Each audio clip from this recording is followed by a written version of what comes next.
Bonjour et bienvenue sur la chaîne Devenir éducateur de jeunes enfants. Aujourd'hui, on va parler du rapport des 1000 premiers jours qui est sorti en septembre 2020, qui était beaucoup attendu par des personnes ayant un intérêt pour la petite enfance d'un point de vue professionnel, mais aussi d'un point de vue personnel. Donc, on va parler de tout ça en format podcast. Pourquoi j'ai choisi ce format pour ce sujet? Parce que c'est un sujet qui est un petit peu long. Donc installez-vous confortablement, prenez un café, un thé, on va parler de ce sujet qui est super important, je trouve. Donc pourquoi je parle de ce sujet sur cette chaîne? Mon but ici, d'accompagner les candidats qui souhaitent devenir EJE à réussir les sélections d'entrée en formation.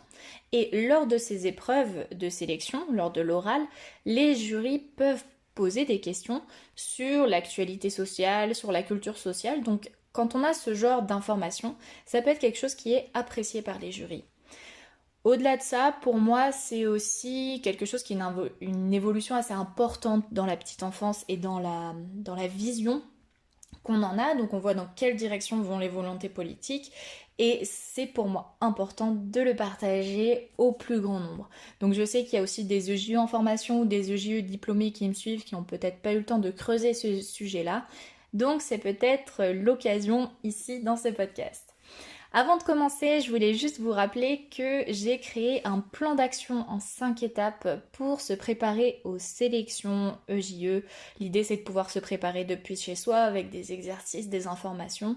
Donc par rapport à ce plan d'action, tout est dans la bio, bien sûr il est gratuit, vous pouvez le télécharger gratuitement et le recevoir dans votre boîte mail.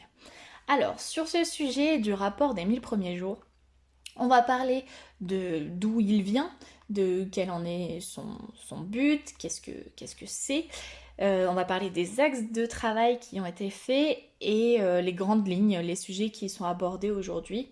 Et puis à la fin, on fera un petit point sur la suite, voir ce qu'il en est. Alors, d'où est-ce qu'il vient? Ce rapport, il s'appelle exactement les 1000 premiers jours, là où tout commence. Les 1000 premiers jours, ça concerne à partir du 4e mois de grossesse de la maman jusqu'à environ l'âge de 2 ans et demi de l'enfant. On peut penser que 1000 premiers jours, c'est les 3 premières années, mais on prend vraiment en compte la grossesse et la parentalité.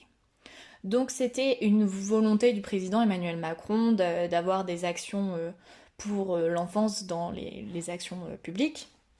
Donc en septembre 2019, il a rassemblé la ministre Agnès Buzyn, qui était ministre des Solidarités et de la Santé, avec Adrien Taquet, qui est secrétaire d'État au ministre des Solidarités et de la Santé, et avec eux une commission d'experts des 1000 premiers jours de la vie de l'enfant, qui était présidée par Boris Cyrulnik. Donc il y avait 17 membres et le neuropsychiatre Boris Cyrulnik à sa tête. Ces membres-là, c'était des sages-femmes, des médecins, des psychologues, des spécialistes de la petite enfance, des acteurs du terrain de l'accompagnement social des parents, des pédiatres, des praticiens hospitaliers. Le but, c'était que ce soit vraiment des experts de terrain qui connaissent ce sujet. Donc, en personnes assez connues, il y avait par exemple Isabelle Filiosa, qui est une psychothérapeute qui a beaucoup contribué à parler de l'accompagnement bienveillant des enfants, des neurosciences, etc. Il y avait aussi par exemple Nathalie Casso-Vicarini, qui est présidente de l'association Édu Ensemble et qui est EJE et juriste, avec un parcours qui est très très inspirant sur l'éducation dans le monde. Donc voilà, il y avait beaucoup d'autres personnes, je vous invite à voir dans le rapport, mais c'est pour vous donner une idée de qui sont ces experts. Pour commencer ce rapport, le président Emmanuel Macron a dit une phrase qui je trouvais très intéressante. Il a dit: Je prends l'engagement devant vous que l'on fera. Vous n'êtes pas seulement là pour écrire ou pour dire, éclairez-nous pour que, pour que des décisions soient prises. C'est un sujet à mes yeux très important. Donc cette phrase, elle vient vraiment montrer que ce rapport, il est là pour venir éclairer les décisions politiques, de donner un avis d'expert pour que les décisions qui en suivent soient vraiment adaptées par rapport à la vision des experts, à ce qui se passe, à ce qui est nécessaire. Alors, quel est le but de ce rapport? Ce rapport, il est totalement basé sur les connaissances de ces experts et donc sur la science. L'idée principale, si on veut résumer l'idée de ce rapport en une seule phrase, c'est: investir dans la petite enfance, c'est investir dans l'avenir. Pourquoi? Parce qu'on part du principe ça a été montré par les neurosciences, que le cerveau de l'enfant, il est malléable. Donc tout ce qui se passe dans le début de sa vie, ça va influencer son développement. Et c'est important de développer la prévention à cette période-là. C'est aussi lié à des politiques d'égalité des chances. Par exemple, un enfant qui naît dans une famille qui vit en dessous du seuil de pauvreté, d'après les études, ça montre qu'il a moins de chances de réussir dans sa vie scolaire, dans son parcours scolaire, qu'un enfant qui vit dans une famille, par exemple, de classe moyenne ou de classe aisée. Ici, le but avec ce rapport, c'est de venir intervenir pour remédier à ça en investissant au maximum dans la petite enfance et en permettant l'égalité des chances dès la petite enfance. Donc, les adultes de demain, les enfants d'aujourd'hui, ils vont totalement dépendre de ce qui se sera passé dans leur enfance. Donc, l'idée, c'est d'investir aujourd'hui dans leur protection pour leur développement harmonieux, pour leur permettre à plus long terme, dans l'avenir, d'être des adultes qui seront autonomes, responsables, conscients, enfin, plein de sujets différents. Boris Cyrulnik a aussi ajouté le fait que, puisque le cerveau du jeune enfant est très modulable, il avance l'idée que s'il y a une erreur qui est détectée tôt, elle peut être réparée. Alors c'est formulé en ces termes, mais en quelque sorte, c'est un enfant qui nous montre des troubles. Si elles sont prises en charge le plus tôt, si elles sont accompagnées au plus tôt, on peut les guider sur leur chemin de la résolution peut-être. Donc les 1000 premiers jours, les trois premières années de vie de l'enfant, elles vont être primordiales pour la suite de sa vie, son développement et sa santé globale. Le problème, c'est que les personnes qui entourent principalement les enfants à cet âge-là, ce sont les parents, et les parents ont un gros manque d'informations en France sur les besoins, les enfants, et ils sont aussi peu accompagnés. Il y a Alexandra Benaki qui fait partie de la commission, qui est chef d'un service de gynécologie. Elle disait que aujourd'hui, il y a beaucoup de mamans qui vont chercher des informations sur Internet. Il y a aussi une grosse place pour la transmission orale en famille. On va demander des conseils à ses parents, à ses grands-parents, parce qu'on ne sait pas exactement comment faire face à une situation. Sauf que aujourd'hui, ces idées-là, elles ont évolué. On ne fait plus tout à fait la même chose parce qu'il y a eu des nouvelles découvertes. Par exemple, à une époque, on croyait qu'il fallait apprendre à l'enfant à marcher. Donc, il y a des Yupala qui ont été créés. Aujourd'hui, on sait que l'enfant, il peut apprendre à marcher, il apprend à marcher seul. Et que grâce à la motricité libre, si on lui permet d'être libre de ses mouvements, d'explorer dans un espace sécurisé, il va pouvoir apprendre de lui-même comment marcher. Donc voilà, c'est ce genre d'informations qui ont évolué et qui sont pas transmis de façon facile en fait aux parents. Donc qu'est-ce que c'est que ce rapport des 1000 premiers jours? L'idée c'est de comprendre que les 1000 premiers jours de l'enfant sont vraiment hyper importants pour le reste de sa vie et ça va être de créer dès 2021 un parcours des 1000 premiers jours. Donc dans ce rapport, on va proposer des analyses de certains sujets et des recommandations pour comprendre ce qui se joue à cet âge-là et quelles actions pourraient être mises en place pour ça. L'idée, ça va être de vraiment mieux accompagner les parents qui sont souvent isolés, qui reçoivent des conseils à droite, à gauche sans source sûre, et de soutenir chaque parent au quotidien pendant les 1000 premiers jours de l'enfant. Ce parcours des 1000 premiers jours, il doit leur permettre de faciliter l'accès aux services de santé et de soins, il doit leur fournir une information fiable dans différents domaines liés au développement de l'enfant, par exemple la nutrition, la prévention contre les perturbateurs endocriniens, l'exposition aux écrans, l'impact de l'arrivée de l'enfant sur le couple, la naissance d'un bébé prématuré, et il y a aussi des aspects abordés sur les congés parentaux pour les adapter aux besoins des familles, pour répondre à leurs interrogations rapidement. Et puis aussi, il y a tout un aspect qui doit leur permettre de prendre confiance en eux, en leur rôle de parents. Pour les moins de 3 ans, du coup, il y a aussi cette idée de revoir les modes d'accueil qui existent, qui sont disponibles, et leur fonctionnement, le fonctionnement aussi des PMI dans certains départements. Et avec ce rapport des 1000 premiers jours et ce parcours des 1000 premiers jours, on va rassembler tous les moyens pour soutenir la parentalité et proposer des futures actions. Pour les axes de travail qui ont été faits. Donc, dans cette commission, il y avait 4 grandes priorités. La première, c'était d'élaborer un consensus scientifique sur les recommandations de santé publique concernant la période des 1000 premiers jours. En résumé, il fallait qu'en face de chaque problème que pouvaient rencontrer les parents, chaque doute, chaque question sur un sujet lié à la santé de leur enfant, ils puissent trouver facilement une recommandation claire, partagée par l'ensemble des experts de la commission et facilement accessible. Le deuxième axe de travail, c'était de construire un parcours du jeune parent plus lisible, complet, très pratique pendant cette période. Quand on devient parent ou quand on redevient parent, si on a déjà eu un enfant, le parcours des 1000 premiers jours doit proposer un chemin simple, clair, de la grossesse, avec les rendez-vous, les consultations et tout ce qui est lié à cet aspect-là, à tous les dispositifs d'accompagnement qui sont à disposition des parents. Le troisième axe de travail, c'était d'apporter un éclairage scientifique sur la question des congés de naissance. Donc les experts étaient interrogés sur les besoins de l'enfant et des parents à cette période-là et qu'est-ce qui en découle pour les congés maternité, paternité, parentale en général, et d'apporter des questions sur les retours à l'emploi que ça engendre après ce congé-là, et réfléchir aussi à la place des pères pendant ces 1000 premiers jours. Le quatrième axe de travail, c'était de repenser les modes de garde et le système d'accueil du jeune enfant à horizon de 10 ans.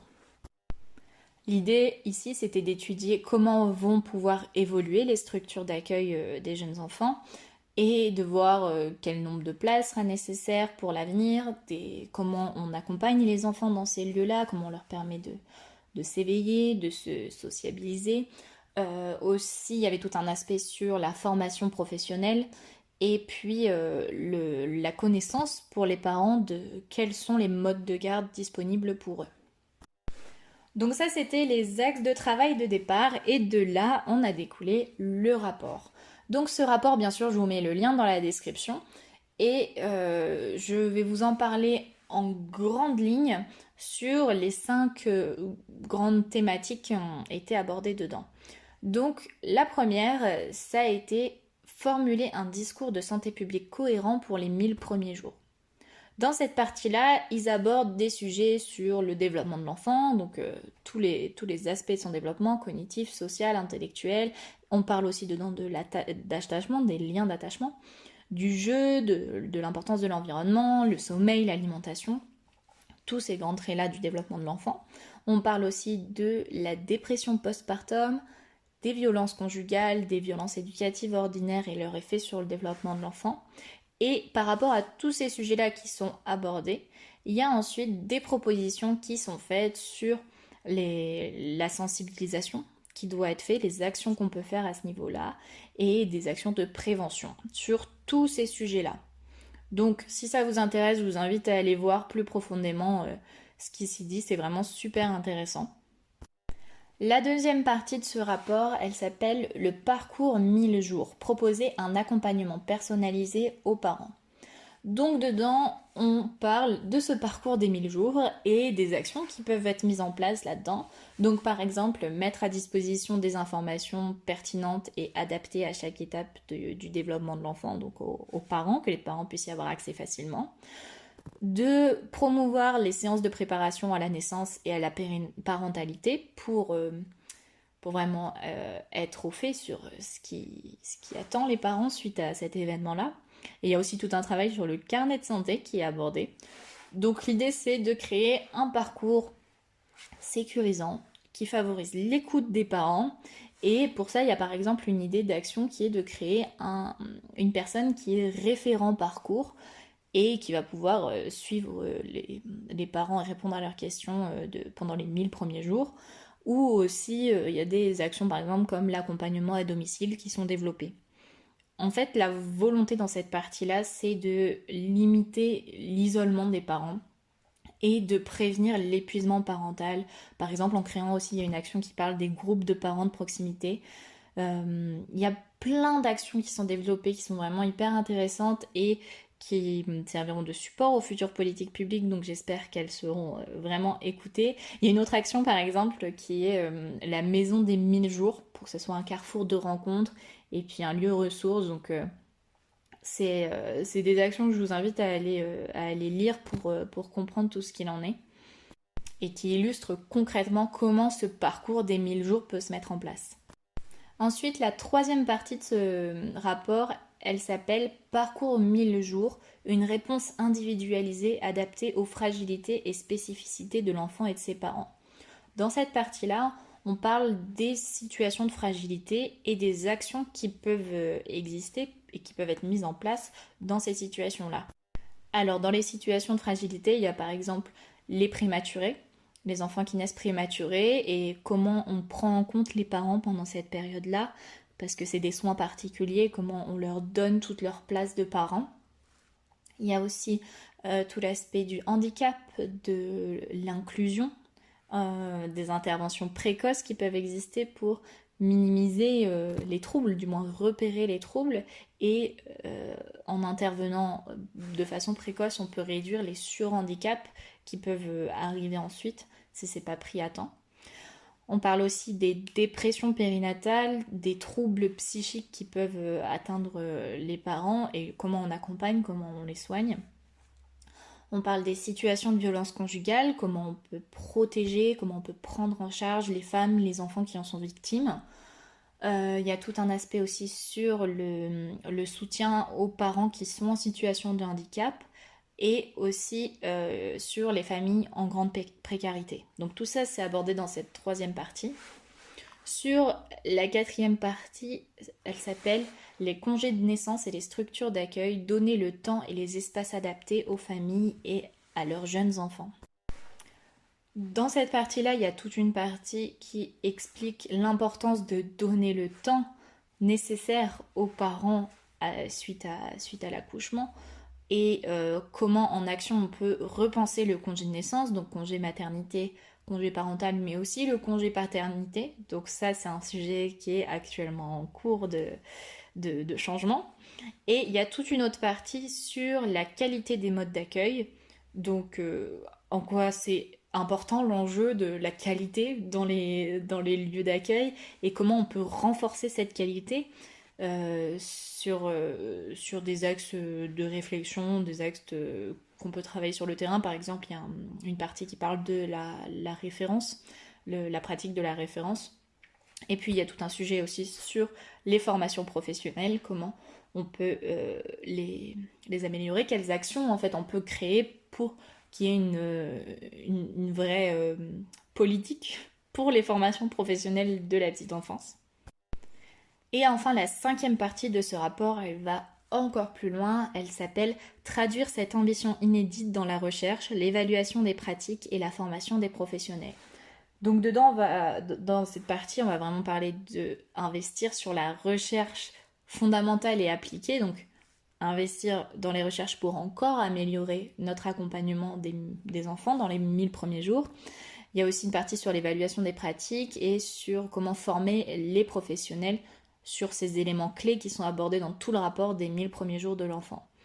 Donc aujourd'hui, si vous souhaitez devenir professionnel de la petite enfance, vous allez forcément entendre parler de ce rapport, donc autant jeter un œil aujourd'hui, hein. Je le rappelle, le lien est dans la bio, mon but c'est vraiment que vous alliez voir ce rapport-là, au moins le lire en diagonale, mais j'ai l'impression que c'est ce qui va guider les actions qui vont arriver par la suite, donc si vous n'êtes pas encore en formation dans un des métiers de la petite enfance, si vous arrivez dans ces formations dans quelques années, j'espère, je crois que peut-être il y aura eu des évolutions qui seront faites grâce à ce rapport, grâce à ces experts, grâce à cette volonté politique d'investir dans la petite enfance. Alors, qu'est-ce qui nous attend pour la suite ? Ici, comme je vous ai dit au début, c'est vraiment les, les suggestions, les recommandations d'experts basées sur des analyses d'experts. Mais la mise en place, c'est une autre étape qui se fera selon les volontés politiques et puis les possibilités. Donc il faut voir si vraiment ça va être mis en place ou non. C'est des recommandations, donc c'est pas forcément les futures actions, même si elles ont l'air, enfin pour moi, de mon point de vue, vraiment totalement adaptées et j'aimerais les voir mises en place. Euh, je sais que par exemple la question du congé paternité, qui est aujourd'hui en train d'être passé de 11 jours à 28 jours, c'est moins que ce qui était suggéré, mais c'est une première étape, donc c'est déjà hyper encourageant. Et j'espère que la suite viendra. Ce parcours des 1000 premiers jours, le but c'était de le mettre dès 2021. On verra si c'est le cas, s'il y a des actions qui arrivent. Vous pouvez me dire en commentaire ce que ça vous inspire ces sujets-là, si vous pensez qu'il va y avoir une suite. Et voilà. Donc on arrive à la fin de ce podcast. J'étais super contente de pouvoir vous partager ce rapport, en parler un peu plus et j'espère que je vous ai donné envie d'aller le lire pour aller voir plus, voir ce qu'il y a. Euh, pour finir cette vidéo, je vous invite à vous abonner à la chaîne et activer la cloche pour voir les futures vidéos. Et je vous rappelle que dans la bio, je vous mets le lien vers le plan d'action pour se préparer en 5 étapes à la sélection EJE. C'est une mise à jour du pack info concours. Il y a des choses qui ont évolué dedans. Donc je vous invite à aller le voir. Tout est dans la bio. C'est la fin de ce podcast. Je vous souhaite une très bonne journée, très bonne soirée et je vous dis à très vite pour une prochaine vidéo sur la chaîne de devenir éducateur de jeunes enfants.